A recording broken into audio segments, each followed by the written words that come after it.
Since 2016, they have two wonderful daughters, Michaela and Kaylee. Michaela is 5 and Kaylee is 3.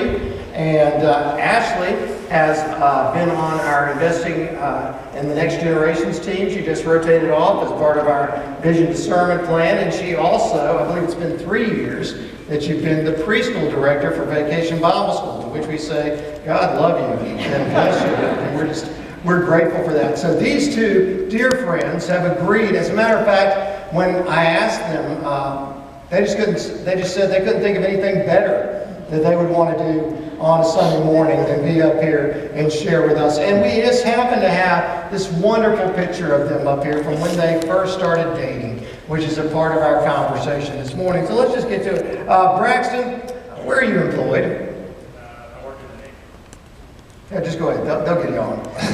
I'm in the Navy. In the Navy. Do you do anything in the Navy? I'm an operations specialist. Oh, okay, great. Every time I see a picture of you, you're in fire gear. I know you know what you're doing, so I mean that makes me feel better. Ashley, where do you work? I actually work here in the preschool office. Preschool office in our church. That's pretty exciting. Now, let's get to some good stuff. Where are y'all from? Alabama. Where? Alabama. Alabama. Okay, that's kind of like Georgia, right? No. No? No? Okay, all right, very good. Now, y'all been married since 2011. 2011, okay, so about 8 years, moving on to 9 years here. Just yesterday, right? Yes. Yeah, just like yesterday. So every marriage, there are things that you have to figure out, right? Things that you have to figure out how you get rid, how you handle it, how you communicate, how you work through it. And my understanding is that even though you're both from Alabama, you have a big difference related to Alabama. Braxton, who's your favorite college football team? The University of Alabama. Okay, and who's your favorite college football team? War Eagle, Auburn.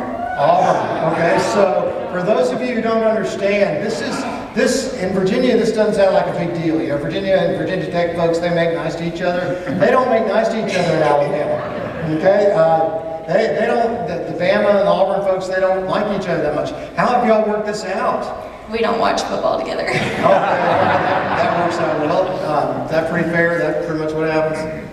Yeah, okay. Gotcha. Well, okay, we're not going to get into that one anymore. So, y'all been married toward 9 years. Braxton, how did y'all meet? I met Ashley at Wallace State Community College. All right, what'd you think of her when you saw her? Hey, I might want to get to know her. Might want to get to know her. Okay, so y'all met there, and Ashley, he says he thought he might want to get to know you, so he eventually comes up to you and starts talking, and I guess he eventually asks you out. How's that go? Not very well for him. Like, how bad was it? I turned him down multiple times. Like multiple times? Like for 2 months straight. Wow. Why'd you turn it? Would y'all turn this guy down? Remarkable guy. How could you turn him? What was the story? We're 4 years difference in our age. I was actually fixing to leave our community college and move on to my 4-year university.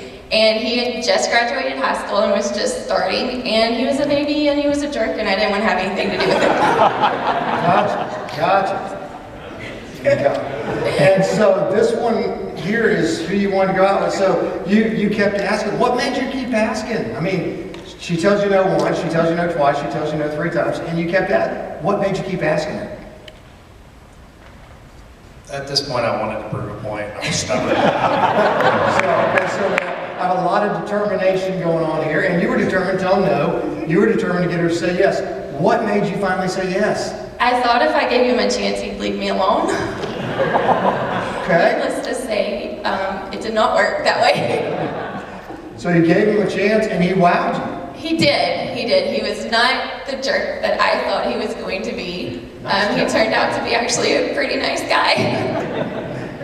That works out well. Okay, good. Well, I mean, with that kind of romance in your love story, it's hard to imagine what comes next. But I know one of the tough times in any relationship, or at least one of the scary times, is the first time. I mean, I remember Braxton, the first time you go and you meet the girl's father and mom.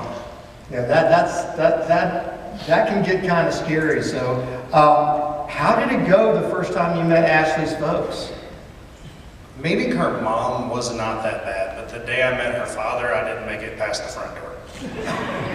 Did you do something, or what's the... No, my father-in-law is very old school when it comes to how guys act and dress. And it might surprise a lot of people. I used to have earrings in, and my father-in-law especially hated that, and I forgot that I had them in. So when I walked up, he pretty much said, "You can take those out of your ears or you can leave."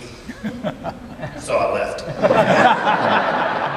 I went back and took them out, and I came back, and he said, "Oh, you're still here."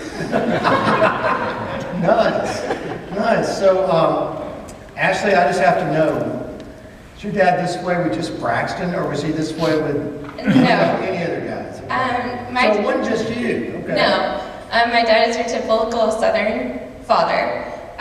Him and my brother both have been known to be shining their guns when I brought a boyfriend or a guy home to the house to take me out. Now, for all of you who ever had these stereotypes about people that live in Alabama, this really happened. It really happens. It really happened. It was my life. It was your life. Okay, all right. So you made it. You finally made it in the door. You finally made it through, and then we had a wedding picture of y'all too somewhere. We got another wedding. Look at that. So y'all made it. Y'all made it to this point, and y'all are happy. And two wonderful girls. Wonderful folks, both of you. Braxton, what kind of advice would you give people for dealing with rejection? Because you kept going, man.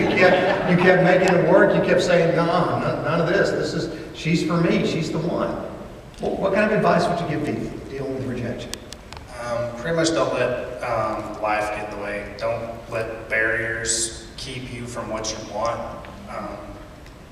What they tell us in the Navy is pretty much keep your head down and keep your feet moving. So, yeah, don't let people tell you no. Ashley, do you have any advice for someone who rejects the fellow that they're going to marry for 2 months in a row? Any advice? Any final words? Possibly give them a chance. You never know when you might find your diamond.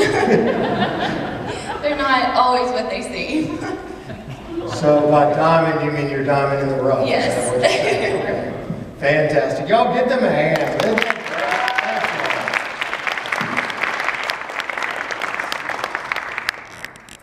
So the conversation today, yes, I know we mentioned that we're talking about Valentine's Day a little bit, but that's not really what we're talking about. We're talking about Jesus in Luke chapter 4, starting with verse 22.